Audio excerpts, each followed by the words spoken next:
हमारे त्याग की बात है, हमारे प्रेम की बात है। असल में यही चीज हमको समझनी है, इसी का नाम सत्संग है। हम बड़े बड़े कहानी किस्से तो रोज सुनते हैं, लेकिन उनका सार हम नहीं समझ पाते, जीवन में हम उसको उतार नहीं पाते। जब हम गुरु को समर्पण हो जाते हैं, जो कुछ भी हम गुरु के अधीन होकर के करते हैं, तो फिर हमारे जीवन में कुछ भी बुरा नहीं होता। इसलिए हमें वास्तव में इस बात को समझना है।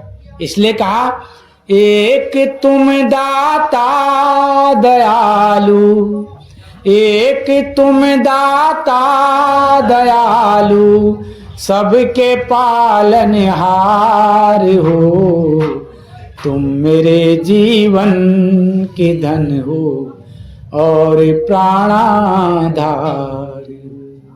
एक तुम दाता दयालु, एक तुम दाता दयालु, सबके पालनहार हो, तुम मेरे जीवन के धन हो और प्राणाधार।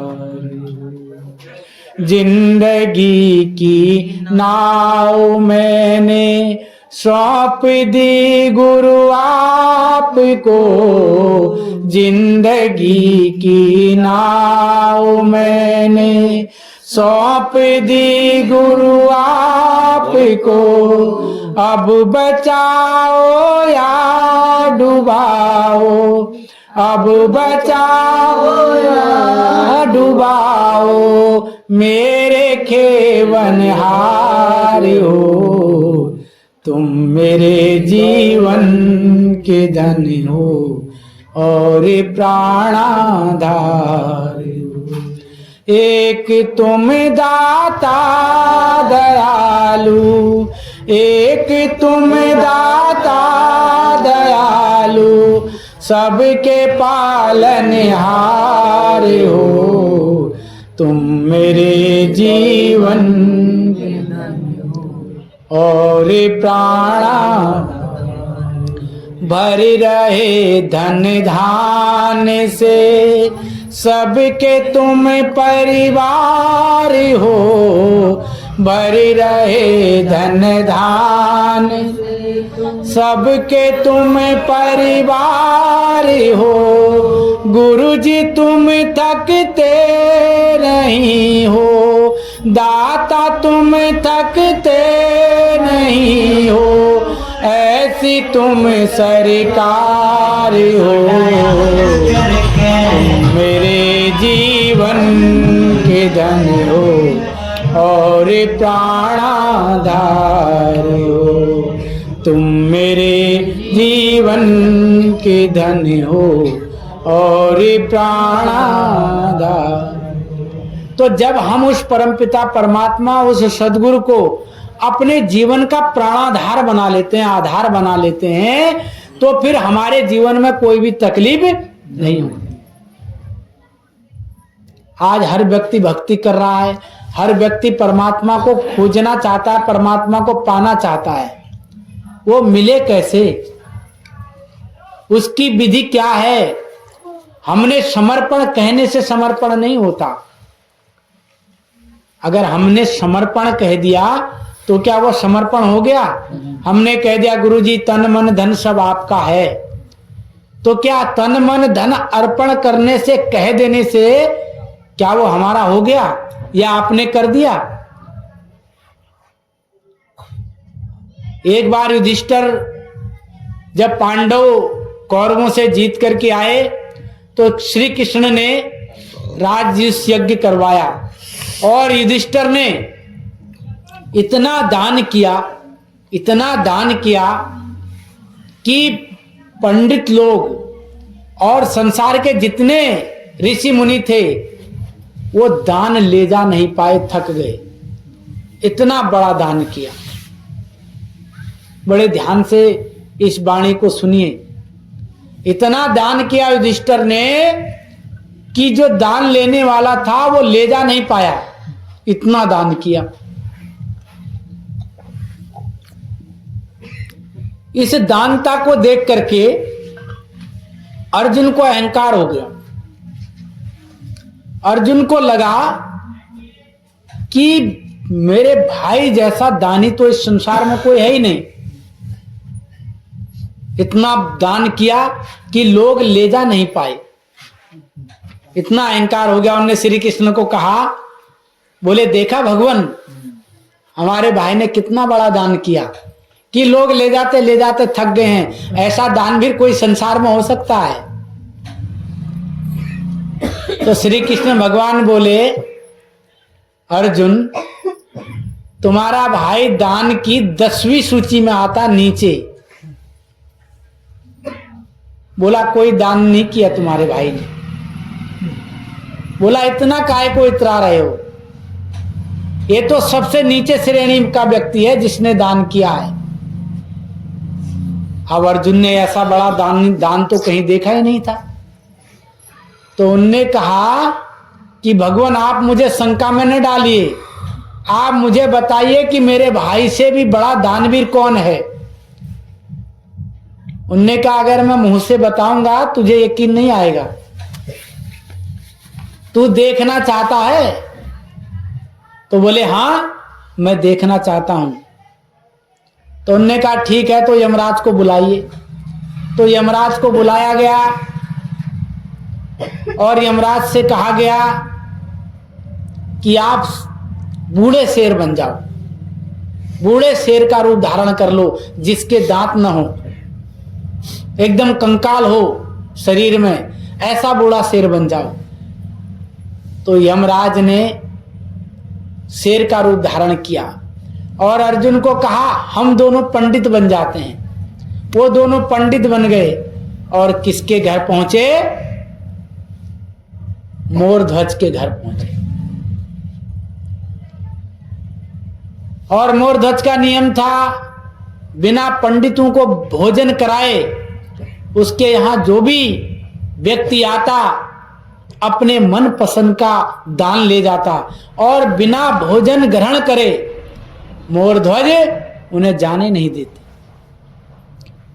अब ये दोनों भी पहुंचे मोरध्वज के दरबार में, वो खड़े हो गए। उन्होंने कहा पंडित देवता आपका स्वागत है, आइए।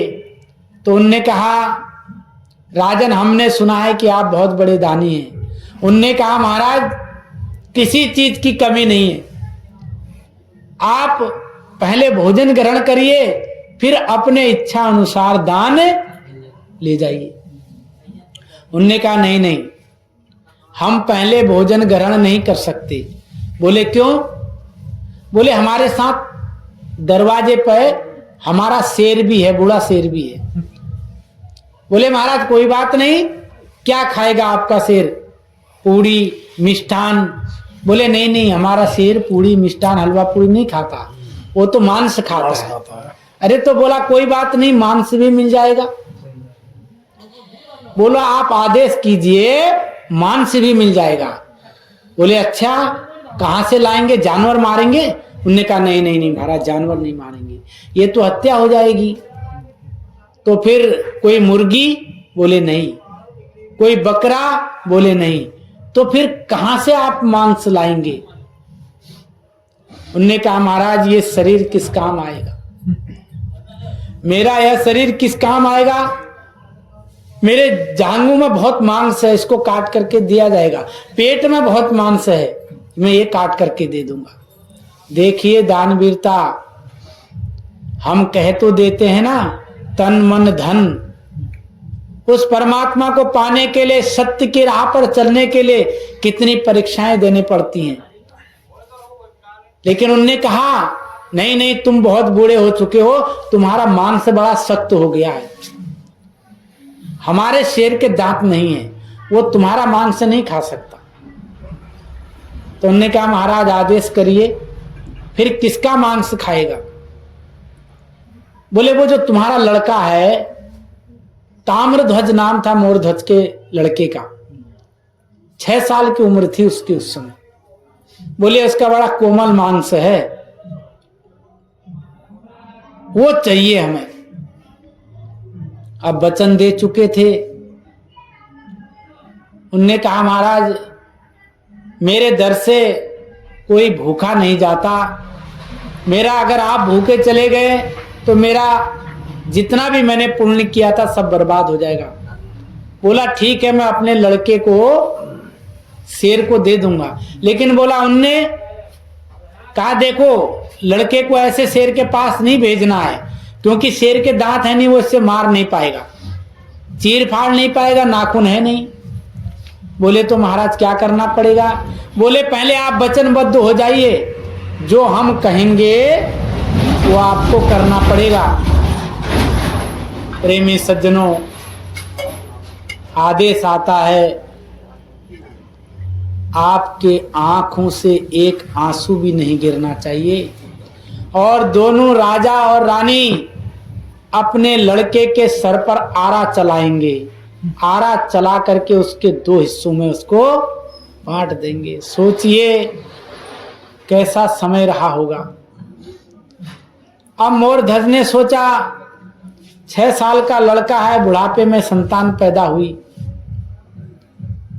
इसकी मुझे परवाह नहीं, लेकिन अगर मेरे बेटे ने अपने आप को मारने से मना कर दिया, मैं जबरदस्ती उसे मारूंगा, ये भी पाप होगा। 6 साल का बच्चा सुन रहा था उन बातों को। प्रेम किसे कहते हैं, त्याग किसे कहते हैं? प्रेमी सज्जनों, जब ताम्रध्वज उस बात को सुन रहा था, उनने कहा पिताजी आप चिंता ना करें। बोला पिताजी आप चिंता ना करें, मैं स्वयं आपके सत्य की रक्षा करने के लिए हाजिर हूं। आप दोनों मुझे आरे से चीर करके शेर को खिला दीजिए। बोले बेटा मैं धन्य हो गया, अगर मुझे जबरदस्ती तुझे मारना पड़ता तो मैं पाप का भागी होता। उन्होंने कहा पिताजी वो बेटे, उस बेटे को लानत है जो अपने माँ बाप के काम ना आए। आज तो सत्य की बात है, आप दोनों मुझे चीर दीजिए। तो मोरध्वज 6 साल की उम्र में प्रेमी सज्जनों बैठ गए और राजा रानी ने उनके सर पर आरा रखा। तो ताम्रध्वज ने कहा मां रुको। बोला बेटा दर्द हो रहा है? बोले नहीं। रुई लेके आया, अंदर से दोनों के कानों में डाल दी। बोला बेटा कानों में रुई क्यों डाला? बोले मां जब मैं चिल्लाऊंगा दर्द से तो मेरी जो पीड़ा है उस पीड़ा से आप अपने सत्य से मुख न मोड़ लें, इसलिए मैंने आप दोनों के कानों में रुई भर दी है। आज की औलादों को देख लो प्रेमी सज्जनों, आज तो बूढ़े माँ बाप को लात मार करके बाहर निकाल दिया जाता। जैसे यारा चलाया एक धार माँ के सीने पर, और वचनबद्ध थी आंख से आंसू नहीं गिरना चाहिए। एक धार बाप के सीने पर, लेकिन दिल पर पत्थर रख करके उन्होंने आरा चलाया। आरा चला करके चीर दिया, बेटा मृत्यु को प्राप्त हो गया। प्रेमी सज्जनों, दोनों धड़ लेकर के उनके पास गए तो भिक्षु पंडितों ने कहा एक हमारे शेर को दे दो और एक को बाहर फेंक दो। जब एक धड़ शेर को दिया तो मां के आंखों से आंसू निकल आए। तो उनने पूछा कि तुम क्यों रोने लगे, क्या तुम्हें दुख है? धन्य है वो मां जिसने ताम्र ध्वज जैसा पुत्र पैदा किया। प्रेमी सज्जनों, उसने कहा महाराज बेटे मरने के दुख से मैं नहीं रो रही हूं, मैं तो इसलिए रो रही हूं कि मेरे बेटे का जो एक धड़ था वो तो आपके काम आया और दूसरा धड़ फेंक दिया गया, वो आपके कोई काम नहीं आया, इसलिए मैं रो रही हूं। अब उनने कहा लाइए भोजन लाइए। अब शेर का भोजन हो गया, अब हमें भोजन करवाइए। जब भोजन लेकर के गए तो अचानक उनने भोजन की थाल छोड़ दी। कहा नहीं नहीं, हम ये भोजन नहीं करेंगे, तुम तो हत्यारे हो, तुमने अपने बेटे की हत्या की है। उसने कहा भगवान ये मुझे कैसा दोष दे रहे हैं, मैंने आप ही के कहने पर तो हत्या की। अरे बोले वो तो हमारा फर्ज था, हमें क्या मालूम तुम अपने लड़के को ही चीर दोगे। बोला सो कुछ नहीं, हम जा रहे हैं। तब मोर ध्वज रोते हैं, तब आवाज देते हैं, कहते हैं बेटा ताम्रध्वज, तूने जीते जी सत्य के लिए, तू सत्य के लिए जिया, अब सत्य की रक्षा करने के लिए भी तू, अगर मैंने जीवन भर सत्य के साथ रहा तो मेरा बेटा ताम्रध्वज तू सत्य को बचाने के लिए भी मर करके भी आ जा। जब वो चिल्लाने लगा ताम्रध्वज ताम्रध्वज, तो आवाज आई पिताजी मैं आ रहा हूं। और वो लड़का खिलखिलाता हंसता हुआ चला आया। और जैसे उसने गले लगाया और देखा वहां कोई शेर नहीं और कोई पंडित नहीं, वहां तीनों लोग खड़े थे। तो उन्होंने कहा भगवान क्या आप ही लोग थे? बोले हाँ मोरध्वज हम ही लोग थे, हम देखना चाहते थे कि आप कितने दानी हैं। तो श्री कृष्ण को उन्होंने कहा भगवान क्या आप भी मुझे नहीं जानते थे, क्या आप भी मेरी परीक्षा लेना चाहते थे? उन्होंने कहा नहीं, मैं तो सब कुछ जानता था पर ये दुनिया नहीं जानती थी, इस दुनिया को दिखाने के लिए मैंने तुम्हारी परीक्षा ली। वो उनका बेटा भी जीवित हो गया। तब जाकर के अर्जुन को पता हुआ कि वास्तव में जो सत्य के साथ रहता है, जो सत्य नहीं छोड़ता, जो सत्य का दान कर देता है, जो सत्य के लिए अपने प्राणों को भी न्यौछावर कर देता है, उससे परमात्मा कभी दूर नहीं। लेकिन आज हम प्रेमी सज्जनों केवल कहते हैं, कभी जीवन में इन बातों को उतार करके देखिए, तब हमें पता चलता है कि हमारा वास्तविक जीवन क्या है। लेकिन हम उस बात को समझ नहीं पाते, उस बात को हम जान नहीं पाते। क्यों? क्योंकि केवल हमने क्या किया है, केवल सुना है, केवल सुना है, महसूस नहीं किया। आज तो ऐसी परीक्षा भी नहीं ली जाती। थोड़ा सा दुख तकलीफ हमको क्या आ जाए, हम कहने लगते हैं कि देखो हम इतना सत्संग करते हैं, इतना भजन करते हैं, फिर भी हमको इतनी तकलीफ है।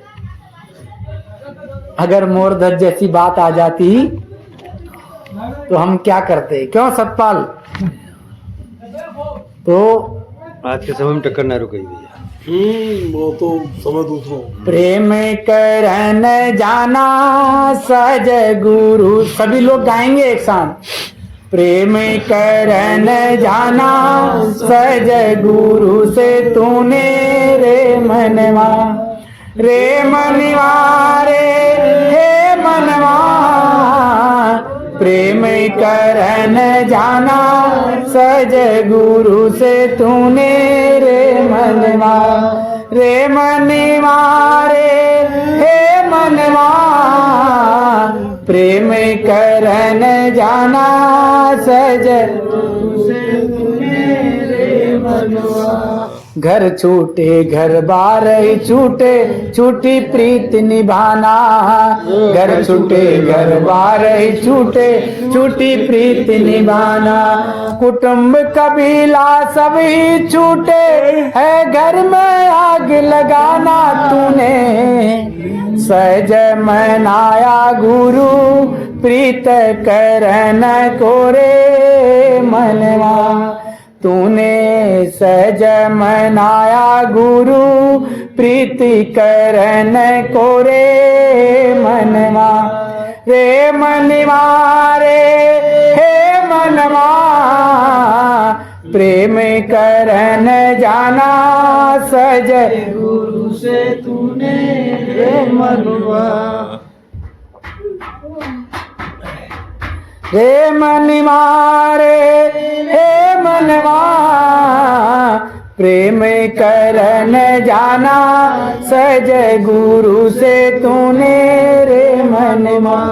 तो प्रेमी सज्जनों, अगर हम उस परमात्मा से प्रेम करना है तो बड़ा कठिन है। रहे मन यह घर प्रेम का खाला का घर नाए और शीश उतारे भूई धरे सो बैठे। यह तो प्रेम की बात है, उदो बंदगी तेरे बस की नहीं है। यहाँ सरदे के होते हैं सौदे, आस की इतनी सस्ती नहीं है। यहाँ तो सर को कटाना पड़ता है, सर देना पड़ता है। कहा घर छूटे घर बार ही छूटे और छूटा प्रीत निभाना। कुटुंब कबीला सभी छूटे है घर में आग लगाना। कबीर साहब कहते हैं अपना घर हम फूक के लूक का लीनी हाथ और बाही का घर हम फूक दे जो चले हमारे। अब कितना कठिन है, लेकिन आज हम भक्ति करना चाहते हैं। आज हम सब भक्ति करना चाहते हैं, लेकिन भक्ति कौन सी करनी है ये भी हमको पता नहीं। भक्ति कैसे करनी है ये भी हमको पता नहीं। भक्ति करने के लिए त्याग कितना करना पड़ेगा ये भी हमको पता नहीं।